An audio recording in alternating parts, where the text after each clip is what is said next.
O apelo à revisão dos incentivos fiscais não é recente. Em 2015, cerca de 17 organizações da sociedade civil, em representação da Coligação Transparência e Justiça Fiscal, apontavam, em citação aos dados apresentados no relatório do alto nível sobre fluxo ilícito de capitais, que Moçambique perde em receitas fiscais cerca de 115 milhões de dólares norte-americanos a favor dos incentivos fiscais concedidos aos megaprojetos. Ora, volvidos quase 5 anos de contestação sobre os incentivos concedidos ao grande capital, a questão dos benefícios fiscais atribuídos volta a ser objeto de análise entre vários economistas e pesquisadores.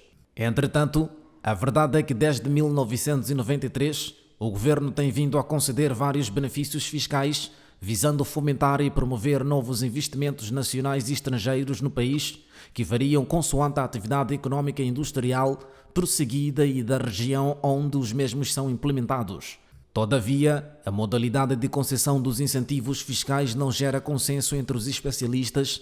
Alguns defendem que existem incentivos que são desnecessários para a economia do país. De acordo com o economista Yassir Ibrahimo, Moçambique precisa implementar reformas estruturantes no que diz respeito à concessão de incentivos fiscais nos grandes projetos. Na percepção deste, antes de atribuir incentivos fiscais, o governo deve ter em conta que as empresas são heterogêneas e no meio delas há investidores que não estão necessariamente à procura de incentivos. Quando falamos de incentivos excessivos, referimos, por exemplo, ao grande capital, que tem toda uma logística estruturada que entra no país não à procura de incentivos fiscais, entram no país à procura de outros, com outros interesses.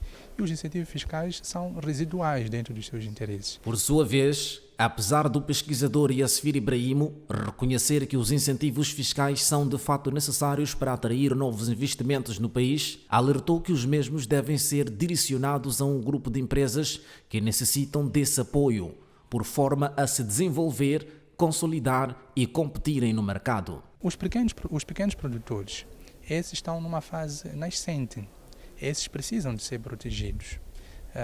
Alguns deles geram lucro, pouco que seja, mas mesmo assim são tributados, mas o grande capital gera um lucro enorme e não é tributado na dimensão que deveria.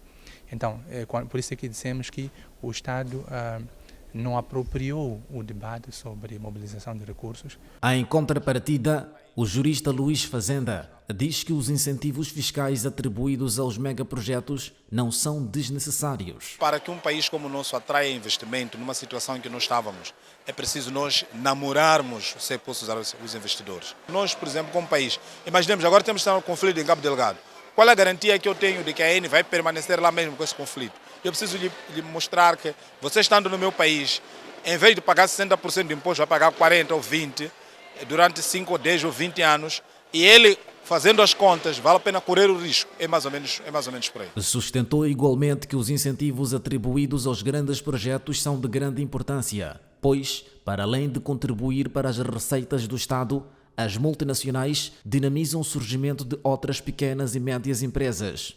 Quando uma grande empresa como a AN, por exemplo, é dado um incentivo para a implantação da sua indústria, imediatamente a seguir vão surgir milhares de pequenas e médias empresas à volta e o Estado vai sempre tirar dividendos, pode não ser de forma direta a partir daquela entidade, mas das pequenas e médias empresas que vão surgir à volta dessa. Aí o Estado vai tirar efetivamente dividendos. Ora, apesar destes argumentos, a pesquisadora Inocência Mapice aludiu que os incentivos fiscais atribuídos ao grande capital são redundantes e carecem de justificação por parte do governo. Esses benefícios fiscais são concedidos sem o devido argumento e esses argumentos, se é que existem, não são publicados. Portanto, torna-nos difícil perceber a relevância da concessão desses benefícios fiscais. Desde o primeiro projeto de petróleo e gás, que é o projeto da Sasol, até hoje ainda persistem alguns benefícios fiscais.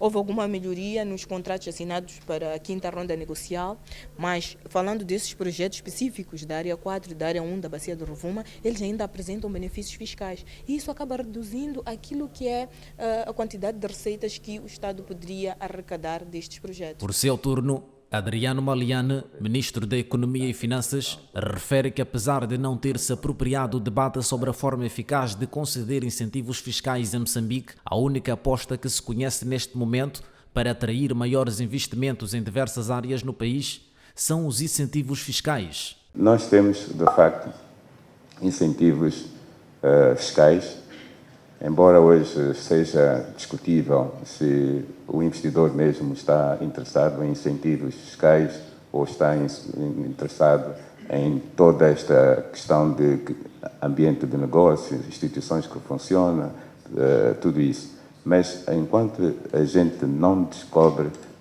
o melhor ainda, nós temos essas injeções. Para a autoridade tributária, o que deve ser debatido neste momento é como maximizar a nossa capacidade de coleta de receitas dentro do quadro legal vigente. A receita não só se perde pelas isenções, mas também porque o Estado ainda tem um grande desafio na mobilização, tanto humana, na mobilização do ponto de vista de meios circulantes, outro tipo de meios que possam permitir uma fiscalização. Para a União Europeia e o Fundo Monetário Internacional, o governo deve encontrar um ponto de equilíbrio neste debate. Acredito que o governo de Moçambique tem uma política séria no que diz respeito aos incentivos fiscais, tem que chegar a um equilíbrio.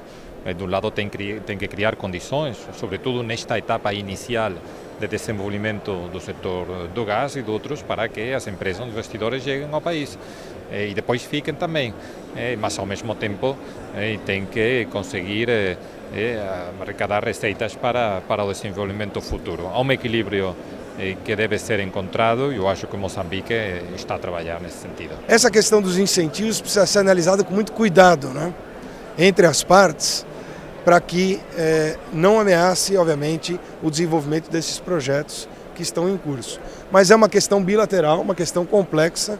Respeito a contratos é importante, novos contratos que surgiriam na expansão dos projetos podem eventualmente ser rediscutidos, mas isso é uma questão realmente bilateral. Outro sim, Aria Isen, representante do FMI em Moçambique, defendeu igualmente que com ou sem incentivo, Moçambique sairá a ganhar com os projetos em curso. Com ou sem incentivos, aqui existe muitos recursos que vão ir ao orçamento do Estado, a um eventual fundo soberano, e isso é muito positivo e acho que tem que ser celebrado, né? Contudo, apesar do debate não ter ainda um desfecho, estudos têm demonstrado que os incentivos fiscais tendem a ser excessivos. A título ilustrativo, o relatório do Espaço Fiscal 2019 da Unicef indica que os incentivos fiscais concedidos aos grandes projetos são bastante generosos, contribuem para pouca mobilização de receitas internas.